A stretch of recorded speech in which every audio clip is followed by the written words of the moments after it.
Kia ora, ahead in tonight's bulletin. The Mayor hosts a reception for the Consul-General of Japan. Lady Kuia Morrison joins the 2013 Pat Whare Trust Fun Run, and a big final weekend coming up for the Rotorua Bike Festival. Mayor Kevin Winters held a mayoral reception yesterday for the Consul-General of Japan. Mr Winters welcomed Mr Inadomi with a reception at the Civic Centre. He says he was happy to hold a special welcome for the Consul-General. I guess the dignity of the Japanese people is inspired me to make sure we do this properly. The hospitality that we received in Japan was enormous. We are treated like royalty over there, and so I wanted to accord him the dignity as well when he came to Rotorua, hence the waiatas, the welcome in Te Reo, and we wanted to show him a few protocols of what we do here in Te Aroha, because I've had the same treatment back in Japan of the welcomes, and so I wanted to accord him the hospitality of doing it as well. Mr Inadomi told Alan Solomon that he was here to find out more about our city.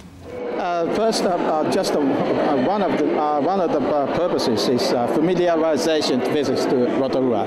I have to know what is Rotorua, what sort of things are in Rotorua, and to find out any possibility to promote further the relationship between New Zealand and Japan. Lady Kuia Morrison has thrown in her support for the Pat Whare Trust Fun Run. The Pat Whare Trust promotes health events to help highlight the importance of rural general practice. Lady Morrison is an avid walker and participated in a television documentary about doing the New York Marathon for Māori TV. Walk organiser Sarah Swale says having her participation will motivate more locals to get involved in the event. The Fun Run or Walk is held in association with the New Zealand Rural General Practice Network's annual conference, to be held in Rotorua on the 13th to the 17th of March. The Fun Run starts at 7 AM on the 16th.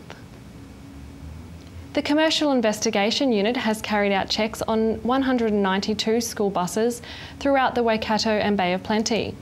Senior Sergeant Lex Serpnell says most companies were sound operations, but the pre-school checks were a timely reminder to businesses about the standards required. As part of its focus on preventative policing, the unit visited 12 companies to check school buses were up to standard. Although 72 faults were found, Mr Serpnell said most of these were relatively minor. Companies were informed of the defects, so these could be fixed before buses began their school runs. Police are also being proactive about road safety around schools, applying a 4 km/h speed limit tolerance during the peak pre- and post-school periods. On average, 240 child pedestrians a year are killed or injured during the school terms. Lower speed limits near schools during peak drop-off and pick-up times aim to reduce this number. Energy Events Centre Manager Jolene Elliott says she wants to build on last year's success at the centre. Mrs Elliott says they held 36 conferences at the centre last year, a third having over 1,000 delegates. She says this year is starting with a celebration for students from Waiariki Polytechnic. I mean, one of our first events is the Waiariki graduation, so we're expecting 2,500 to 3,000 people for that. Congratulations to the graduates. Yes, absolutely. Yeah, another fantastic event. And then we roll into the International Sheep Vets Congress. It's the International Sheep Vets okay. Veterinarians. Yeah, absolutely. Yeah, so How we're many really looking delegates, forward. like? We're looking at between 400 to 600 for that.